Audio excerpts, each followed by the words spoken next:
नमस्कार दोस्तों, Hindi online banking में आपका स्वागत है। दोस्तों, आज मैं इस वीडियो में आपको बैंकिंग की कुछ टर्म्स के बारे में बताऊंगा, जो कि हैं तो बहुत बेसिक ही, आप सभी को पता होगा, लेकिन उन लोगों के लिए है जो बैंकिंग के बारे में न्यू हैं और जानना चाहते हैं कि इन टर्म्स का क्या मतलब होता है। नॉर्मल टर्म्स हैं। तो दोस्तों, अगर आप इस चैनल पर नए हो तो चैनल को सब्सक्राइब कर देना, वीडियो अच्छी लगे तो शेयर कर देना, कुछ समझ ना आए तो कमेंट कर देना। तो चलिए शुरू करते हैं। दोस्तों, सबसे पहले तो इसमें बैंक का मतलब ये है, बैंक क्या होता है। एक फाइनेंशियल इंस्टीट्यूशन होता है जो पैसे को स्टोर करता है, उधार देता है या फिर ट्रांसफ़र करता है। ये नॉर्मल नॉर्मल टर्म्स है, बस थोड़ा सा नॉलेज में आनी चाहिए जिन लोगों को अभी कन्फ्यूजन होती है। दूसरा होता है इसमें अकाउंट, खाता क्या होता है, जो आपकी फाइनेंशियल ट्रांजैक्शन का रिकॉर्ड रखता है, जो आपने बैंक के साथ रखा हुआ है उसको खाता कहते हैं। डिपॉजिट, जो बैंक अकाउंट में आप पैसा जमा करवाते हो, पैसा जमा करवाने को ही डिपॉजिट कहते हैं। विड्रॉल किसको कहते हैं? विड्रॉल कहते हैं the act of taking money out of A bank account, जो आप बैंक अकाउंट से पैसा निकालते हो, पैसे निकालने को विड्रॉल कहते हैं, taking money out of A bank account. इसके बाद आता है बैलेंस। बैलेंस वो आता है जो आपने कोई भी ट्रांजेक्शन करी है उसके बाद जो अमाउंट बचता है अकाउंट में, उसको बैलेंस कहते हैं। इंटरेस्ट, इंटरेस्ट वो होता है जो आपको सेविंग पर रिटर्न मिलता है या फिर जो उधार दी हुई पैसे पर आपको फ़ीस पेड करनी पड़ती है, वो ब्याज होता है, ब्याज। उसके बाद आता है लोन। जो पैसा आप बैंक से उधार लेते हो और उसको इंटरेस्ट के साथ पेड करते हो, उसको हम लोन कहते हैं। उसके बाद आता है क्रेडिट। क्रेडिट में एबिलिटी टू बोरो मनी और ऑब्टेन गुड्स बिफोर पेमेंट, जो कि बिना पैसा दिए हम कोई सामान खरीदते हैं या फिर पैसा उधार लेते हैं, सिंपल सा, उसको क्रेडिट कहते हैं, यानी कि उधार लिया सामान, उधार लिया हुआ पैसा। डेबिट कार्ड, डेबिट कार्ड वो होता है जो बैंक अकाउंट से पैसा निकालने के लिए यूज़ किया जाता है, उस कार्ड को डेबिट कार्ड कहते हैं। उसके बाद आता है एटीएम। एटीएम की फुल फॉर्म होती है automated teller machine, cash withdrawal में इसका यूज़ होता है।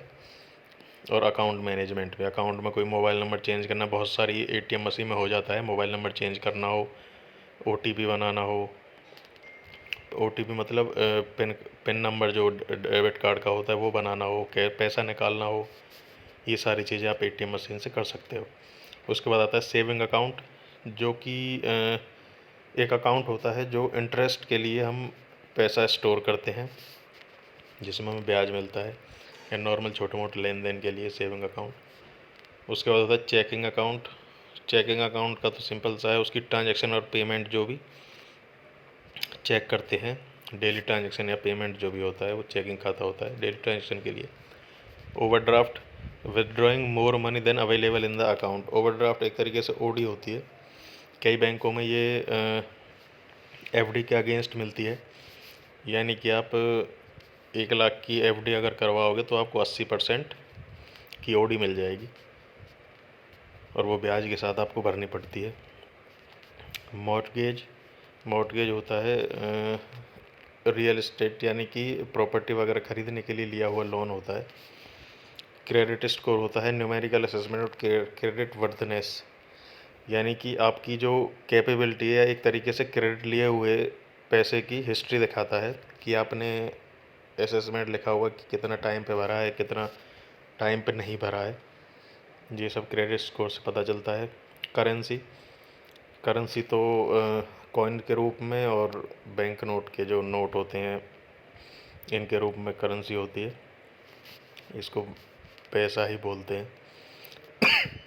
Inflation, increase in the price of goods and services over time, ये एक तरीके से इन्फ्लेशन वो है जो हम सामान और जो सर्विसेज है वो इंक्रीज़ हो जाती हैं, जैसे अब हर चीज़ का प्राइस बढ़ा हुआ है, इन्फ्लेशन ही है ये। उसके बाद एक्सचेंज रेट, एक्सचेंज रेट वो होता है जो value of one currency compare to other, यानी कि जैसे हमारा इंडिया का रुपया है और दुबई में दिरहम चलता है, वो दिरहम है, तो इनका कंपैरिजन जो होता है वो एक्सचेंज रेट होता है, यानी कि हम यहाँ से 1 रुपया एक्सचेंज करवाएंगे, यानी कि हम वहाँ का 1 रुपया करवाएंगे तो हमें यहाँ के 22 रुपये देने पड़ेंगे, ये एक्सचेंज रेट होता है। Investment, allocating money to generate income और प्रूफ, पैसा जो हम इनकम या प्रॉफिट जनरेट करने के लिए इन्वेस्टमेंट करते हैं वही इन्वेस्टमेंट होती है। Collateral and asset pledge to secure a loan, secure loan के लिए जो हम असेट देते हैं वो लोन को सिक्योर करने के लिए जो असेट देते हैं वो कोलेटरल होती है, गारंटी एक तरीके से। उसके बाद EMI, equated monthly installment a fix payment of for a loan. EMI मतलब फिक्स पेमेंट होती है लोन के लिए, महीने में इक्वेटेड हुई हुई होती है कि महीने में आपको इतनी इंस्टॉलमेंट पे करनी है, उसको ईएमआई बोलते हैं।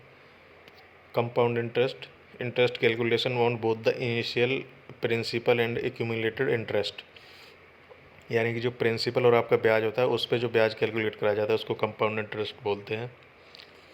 उसके बाद सेंट्रल बैंक, सेंट्रल बैंक कौन सा था? केंद्रीय बैंक, जैसे हमारा आरबीआई है, जो कंट्री की करेंसी, मनी सप्लाई और इंटरेस्ट रेट को मैनेज करता है। इसके बाद आता है मोबाइल बैंकिंग। मोबाइल बैंकिंग वो है जो हम मोबाइल डिवाइस से अपनी सर्विसेज एक्सेस करते हैं बैंक की, वो मोबाइल बैंकिंग है। ऑनलाइन बैंकिंग वो है जो हम नेट से बैंकिंग सर्विस एक्सेस करते हैं, नेट बैंकिंग जिसको बोलते हैं। इसके बाद है फिक्स डिपॉजिट। फिक्स डिपॉजिट वो होता है जो फिक्स टर्म और हाईएस्ट इंटरेस्ट रेट के लिए खोला जाता है, वो ये एफडी जिसको हम बोलते हैं, एफडी करवाते हैं। इसके बाद है जॉइंट अकाउंट। जॉइंट अकाउंट वो एक से ज़्यादा लोग ही इसको होल्ड करते हैं, यानी कि एक से ज़्यादा लोग ही इसको खुलवाते हैं। इसके बाद आता है इंटरेस्ट रेट। इंटरेस्ट रेट्स वही है जो आप सेविंग अकाउंट पर एफडी पे लेते हो ब्याज, 8.25, 8.50, ये इंटरेस्ट रेट होता है। Foreign exchange, trading of one currency for another. इसके बाद आता है लिक्विड एसेट्स, जिसको हम इजीली कैश में कन्वर्ट करवा सकते हैं, जैसे प्रॉपर्टी होगी तुरंत बेच के कैश मिल सकता है हमें। ATM card, A card for withdrawing cash from ATM. ATM से पैसा निकालने के लिए वही डेबिट कार्ड होता है, उसको हम एटीएम कार्ड भी बोलते हैं। Credit card, A card for boring money and making purchase on credit, जो सारा कुछ हम उधार पे लेते हैं वही क्रेडिट कार्ड होता है। एक तरीके से अच्छी चीज़ भी है, बुरी चीज़ भी है, 50-50 फ़ायदे नुकसान है। एफडी अकाउंट, वही है एफडी, फिक्स डिपॉजिट अकाउंट। जब आप अकाउंट खुलवाते हो वो सेविंग अकाउंट होता है, और एफडी बनवाते हो उसका भी अलग से अकाउंट अपने आप जनरेट होता है। अगर आपका अकाउंट बंद हो जाएगा तो ऐसा नहीं है एफडी बंद हो जाएगी, एफडी चलती रहेगी, और मैच्योरिटी के लिए आपको इंस्ट्रक्शन देने पड़ेंगे, मैच्योरिटी होने के बाद मुझे इसमें पैसा चाहिए। सेविंग सर्टिफिकेट, वही जो इंस्ट्रूमेंट होता है जो आपका फाइनेंशियल ईयर का है, कभी भी सेविंग और उस पर कमाया हुआ ब्याज की डिटेल मिलती है कि आपने कितना ब्याज कमाया अब तक। बैंक स्टेटमेंट, वही जो आपकी ट्रांजैक्शन का रिकॉर्ड होता है। Safe deposit bank, A secure box for storing valuable in A bank, एक लॉकर बोलते हैं एक तरीके से, ये लॉकर का सिस्टम है, आपको लॉकर मिल जाएगा, उसमें आप कोई भी चीज़ रख सकते हो, हर बैंक में है ये, स्मॉल फाइनेंस में तो नहीं है शायद कहीं भी। Financial planner, a professional who provides financial advice, जैसे आपने कोई, जैसे कोई केस चलता है, वकील होता है ना, वैसे ही आपका फाइनेंस को प्लान करने के लिए एक फाइनेंसर होता है, जो आपकी सारी चीज़ें, एक तरीके से मैनेजर वही होता है जो आपको सारी चीज़ें गाइड करता है। जैसे आपको बैंक में आरएम मिल जाता है, रिलेशनशिप मैनेजर। टैक्स वो होता है जो mandatory payment to the government. Mobile wallet, a digital wallet for making mobile payment, mobile payment के लिए यूज़ किया गया डिजिटल वॉलेट। और क्रेडिट लिमिट वो होती है जो आप अपने क्रेडिट कार्ड पे एक मैक्सिमम अमाउंट जो यूज़ कर सकते हो, उससे ज़्यादा आप नहीं कर सकते। जैसे मान लीजिए आपकी एक क्रेडिट कार्ड की लिमिट 1.5 लाख है, तो 1.5 लाख से ज़्यादा आप उसे यूज़ नहीं कर सकते, आपकी लिमिट ही 1.5 लाख है। तो दोस्तों ये कुछ छोटी सी टर्म थी, आई होप आप सबको समझ में आ गई होंगी। ऐसा नहीं है कि आपको किसी को नहीं पता, सबको पता होगी, लेकिन बस ये है कि मेरे जो यूट्यूब चैनल है उस पर लोअर क्लास जो, यानी कि जो बैंकिंग से बहुत दूर रहते हैं, उनके लिए वीडियोस ज़्यादा रहती हैं।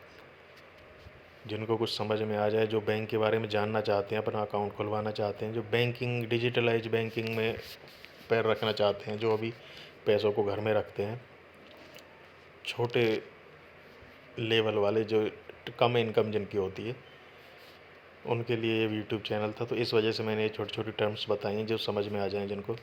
फिर भी किसी को समझ ना आई हो तो कमेंट कर सकते हो, वीडियो अच्छी लगे तो शेयर कर देना। और चैनल को सब्सक्राइब कर देना।